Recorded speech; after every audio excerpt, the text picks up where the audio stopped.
Woke up this morning to some sputtering on the roof, pitter-pattering, and I was just dreading waking up. It was my morning to get up and make the boys breakfast. So I set the alarm for 5:30, woke up, it was pouring rain. Noah hasn't been feeling well. Dave's tooth is chipped. I was like, you know what?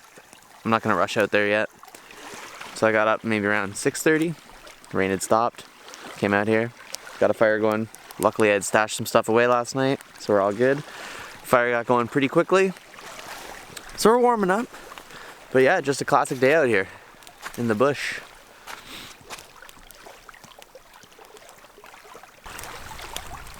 Whoa, the official awakening. He's back. Looking better than ever. I've been dead for the last 3 days, but I've risen. You've risen. I've risen from the dead. Kind of. I'm on the up and up, so. You're on the up and up. Don't push it.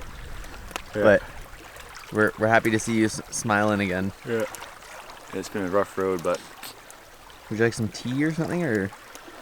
Yeah, I'll look around, see what's up. All right.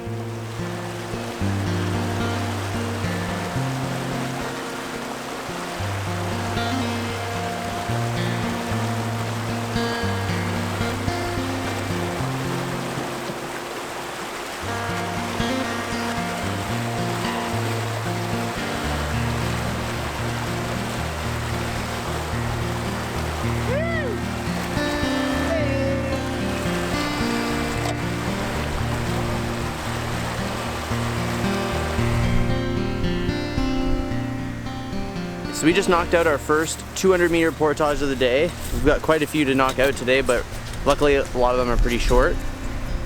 We managed to like sneak around a mountain, so we didn't actually have too much elevation change. And then there was tons of animal trails that we were able to follow, so it was actually pretty clear. Like if you didn't know it was an animal, you'd think this was like a well-used portage trail kept by like park staff. Then with that being said, it's super surprising because obviously a lot of animals use this, that we haven't seen more animals out here. But maybe we're scaring them all off. Maybe 4 dudes coming crashing through the bush with a bunch of stuff isn't very nice for animals, and maybe I can understand that. What do we got here, Alex?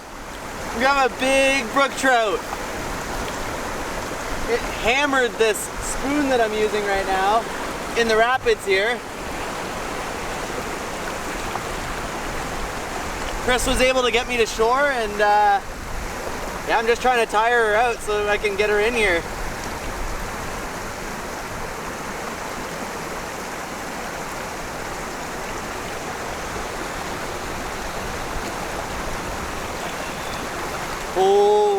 Oh, it's a lake trout.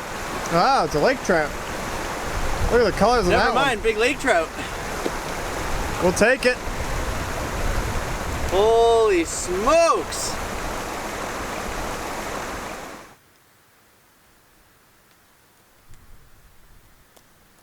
Alright, so we had another great day on the water today. I think we paddled about 16 kilometers or so on the day. We've made ourselves some dinner, some fresh fish, some red curry lentils, courtesy of Noah, who has actually gone to bed early tonight. Noah, you still awake? Can you say goodnight to the kids?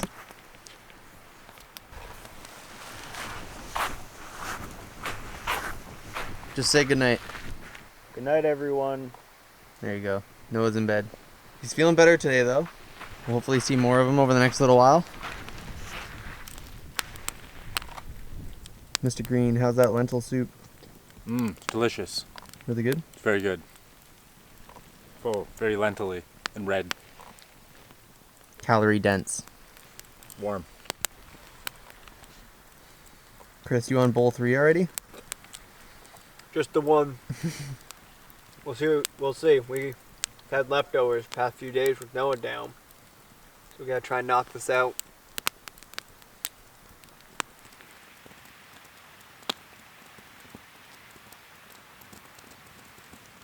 Who knows? Water level. I've drawn on here way earlier. But... Yeah. Oh, there's that pond. Oh, okay, yeah, you went to that one. I went downstream of that one. Downstream of it. But even still, like, that's pretty short. 2 kilometers. Yeah. It's like So right here. she's like open and depends what it's going to look like.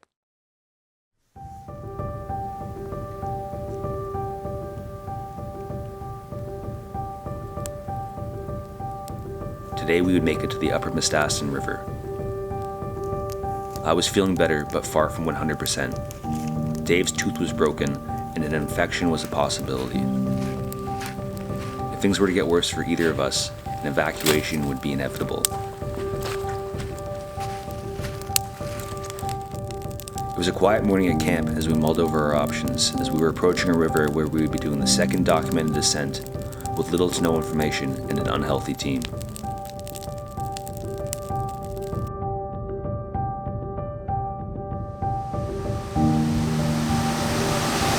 So we're getting very close to the Aston River now, and we've hit a couple small runs of rapids this morning, but we pulled up to this one and you could just hear this one thundering.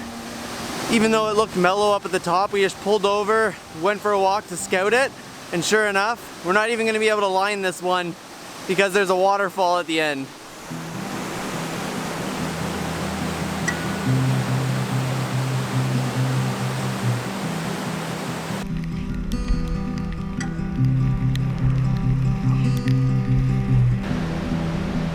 All is well. There's nothing new to tell. There's no escape. No baby. You'll be okay. You're better off this way. It's in a bag, locked inside.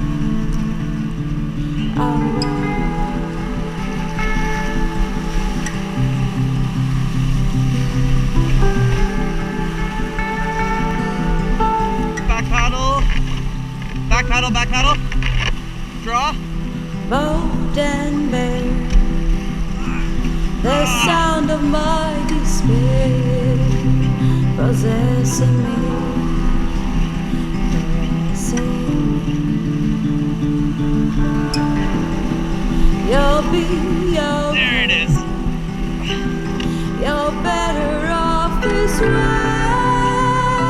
Nice. In a bed, Woo! locked inside.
try to pull it out, but let's both be on this side of the boat. 1, 2, 3. No, she's not gonna move.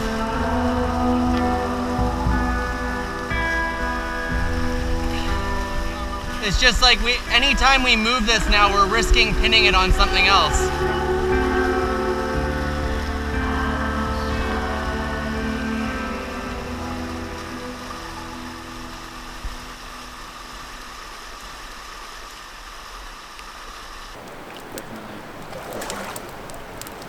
A humbling experience. For sure. Sounds terrifying. Oh yeah. I mean, it was kind of bound to happen eventually. Like, if we're not scouting rapids, it's kind of like your best call at the moment that you come to whatever you didn't see before. So it's, at the end of the day, you didn't make the right call at the last minute. Pulled the canoe.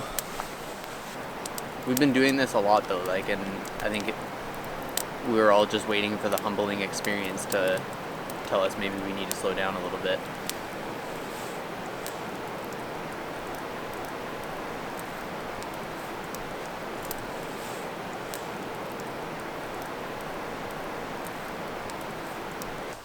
We had our first humbling moment on the river today. Chris and I were paddling down, following behind Noah and Dave. It's been super bouldery, lots of like rock gardens. We've been lining some of them and then just running others. We didn't actually scout this set, we were just kind of making our way down. Nothing looked too crazy, but we have had to make some moves today that have just been like a little risky. Chris and I were heading down and we had a rock that we had to get left of, and we tried to gun hard left, but the canoe got caught on a rock that was actually like mostly submerged underwater and just happened to be in the right spot. Pinned our canoe up against the rock, and in our efforts to get it off, she ended up completely submarining and filling with water, and then at that point the whole canoe just wrapped around this rock. So we took on a bit of damage on the canoe here. No leaks. Pretty severely folded in a couple areas. But yeah, it was just a bit of an eye-opening experience for us, and really humbles you on the river. We've been saying it all along, patience is key out here, and you know, trying to push down and make distance on all of these sections. You know, these things can happen. So that is why we went with these boats, and this thing popped right out luckily. Doesn't seem to have any leaks, so we're gonna load her back up again now. We've taken some time to have some lunch, warm up by the fire, and we're just gonna continue on downriver, but definitely something that we want to be a little bit more cautious of as we continue on.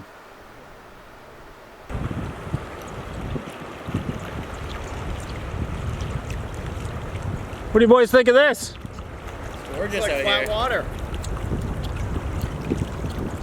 It's like a good campsite.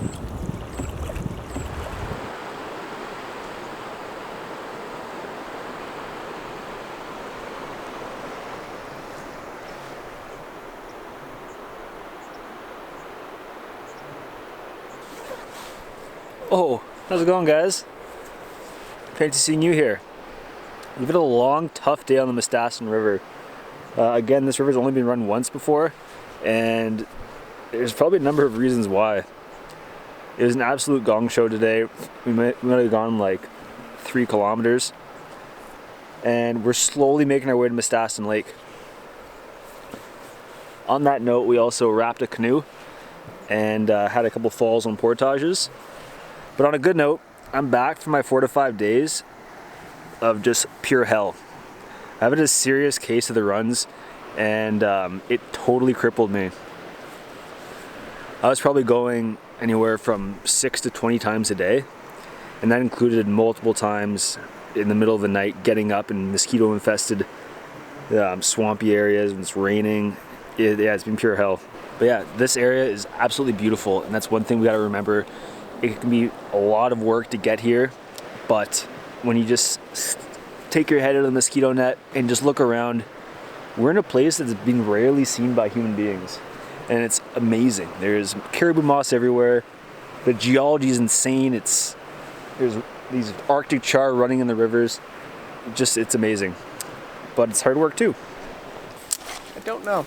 Alex, I was telling the folks that we had a hard day, and how'd you end it today? Well, going back a little bit, on one of the last portages, I was carrying all my stuff and I stepped on some caribou moss that looked flat, but there was like actually a slanted rock underneath, and I just dropped like a sack of potatoes carrying the bear barrel and a couple other things. And then I get to the campsite and I just want to dry out my pants for a second, so I went to pull my pants down. My bug net got completely singed. Completely unprotected from the bugs out here.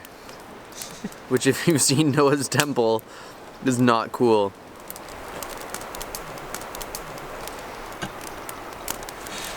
Oh boy. There's like still bits of dead bug in there. Yeah, it's just part of me now. So luckily, I brought a second headdress. Which I will be wearing. I brought an extra headdress as well. Oh, yeah. Fair point. Just want to be safe. It's been a long 4 days, zero energy. Thanks to all you guys, all the boys, really helped me out by doing a lot of my load when it came to food, portages, paddling. I was pretty much just a sack of dead weight for the last 4 days, but I think I'm pulling through. I'm starting to get my humor back at least. Did a pretty messed up day on the river today, and I feel all right. And yeah, maybe you guys will see in the next few episodes. A little more commentary from me. We're looking forward to it. Yeah, Glad to have you back. thanks. Glad to be back. And those temples. Juicy. I'm looking for the black fly fever. It's not helping you on your road to recovery, eh? Isn't that a disco song? Maybe. Alright. You could make one.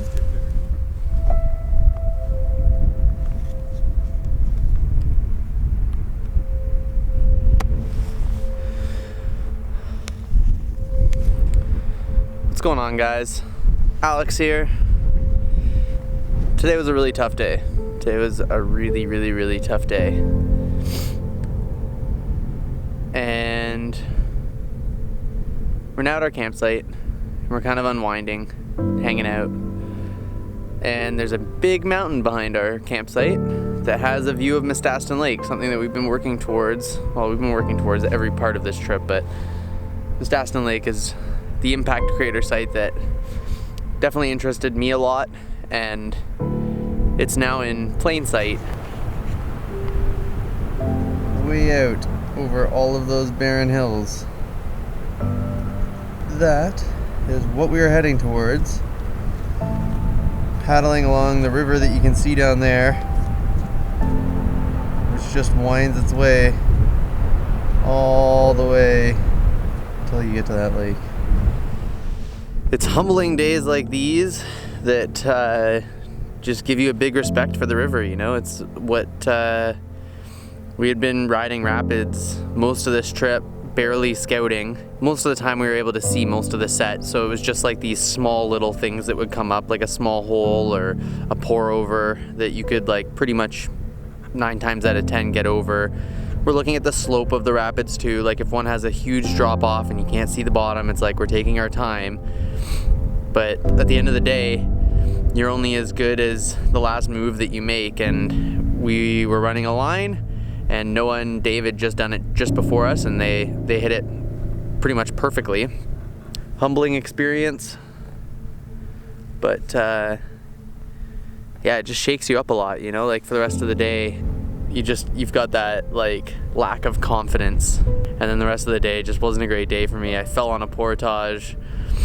I lit my bug net on fire as soon as I got to the camp, so today is a rough go for me, but it's nice to kind of get up here, be able to lay eyes on like what we're working towards here, and you know, just rest up tonight knowing that we got some big days ahead of us, and that's all right. We're just gonna put one foot in front of the other.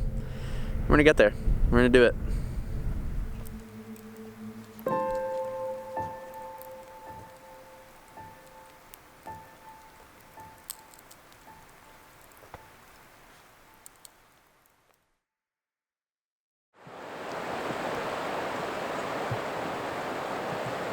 Last night I had a pretty catastrophic event where my bug net got burnt. Last night I did a little project in the tent. We're back in business. Holy smokes, it's like you have an entirely new bug jacket. Yeah, man. I'm like safe in here. It's got some weird folds and stuff in it, but I don't know. I feel like I can like navigate a portage pretty good in it.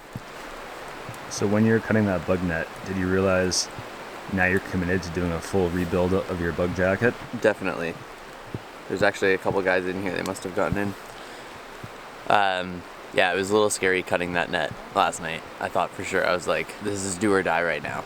It's either gonna work or I'm literally gonna have no bug net and I will actually probably die out here. The bugs are so bad. I just like, you need the reprieve by being able to go in here. If you don't have that, I don't know, like I literally don't know what I'd do. Morning, gentlemen. Everybody should paddle the Miss Aston. It's a nice, beautiful, lazy river.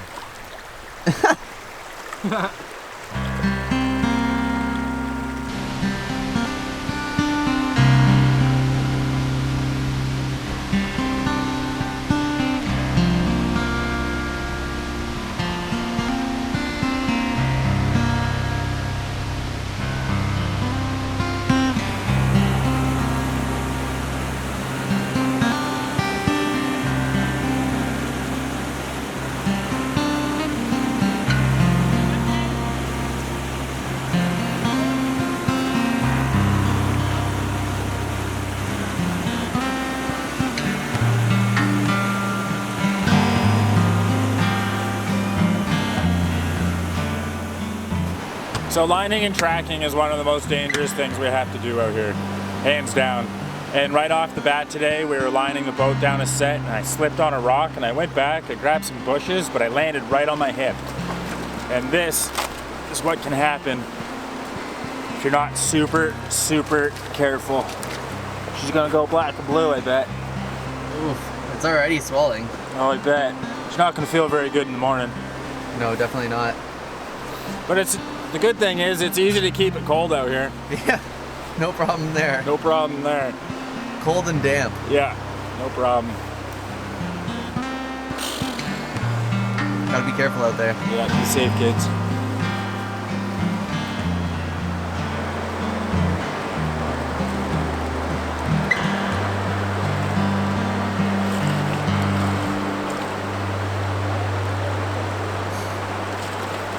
Little Miss Aston River rock and roll for you kids.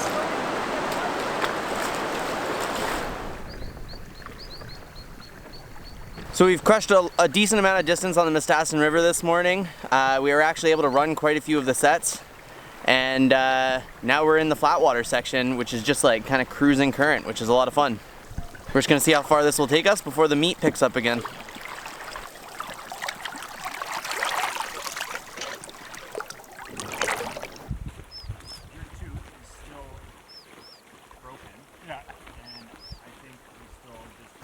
So we're nearing the end of the Aston River and we started noticing Labradorite in a lot of the rocks. And that's pretty cool to see. What it is, it's a type of rock that it has like a shimmer to it almost.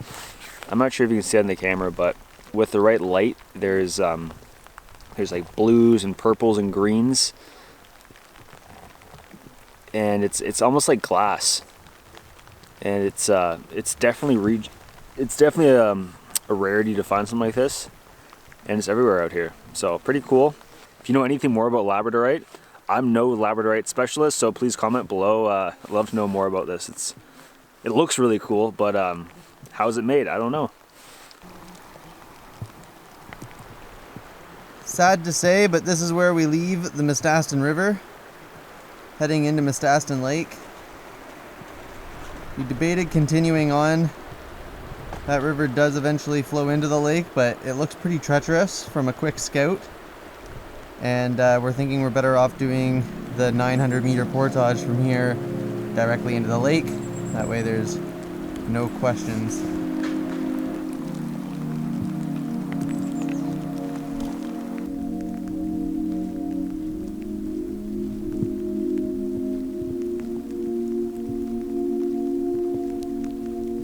We are at Miss Aston Lake. Friggin' crazy. We've been working 23 days to get here. from Menahik, and it is just blowing my mind looking out over this right now. Signs of people. These aren't me. There's someone else. People. People. Person. What are these things you speak of? Single person right here. And then Crazy. down there are bear and wolf. Very clear. Huh. Yeah. Super cool. This is not the ocean. This is Aston Lake. The jewel of a lake that we've been searching for the last 3 weeks. Chris, do you see all the berries on the ground? Couldn't stop crunching them. Literally, you made jam as you walked to get here. It was nuts. A lot of crowberries. But yeah, this is insane. Like, this is like a total ocean view here. But we're actually in the middle of nowhere.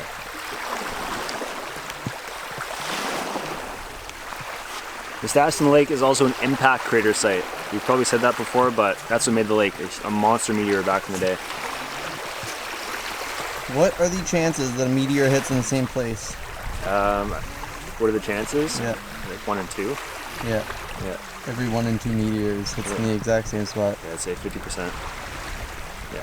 We should be good though. Yeah.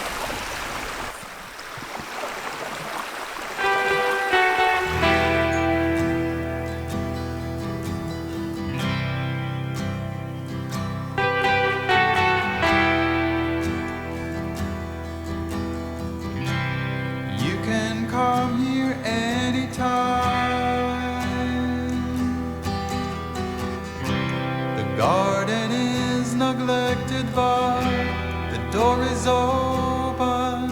You can come. This is crazy. This is the first time we're seeing the sun in what feels like about 10 days, 8 to 10 days, I think. Since the site on the Esker, there's been no sun. There's room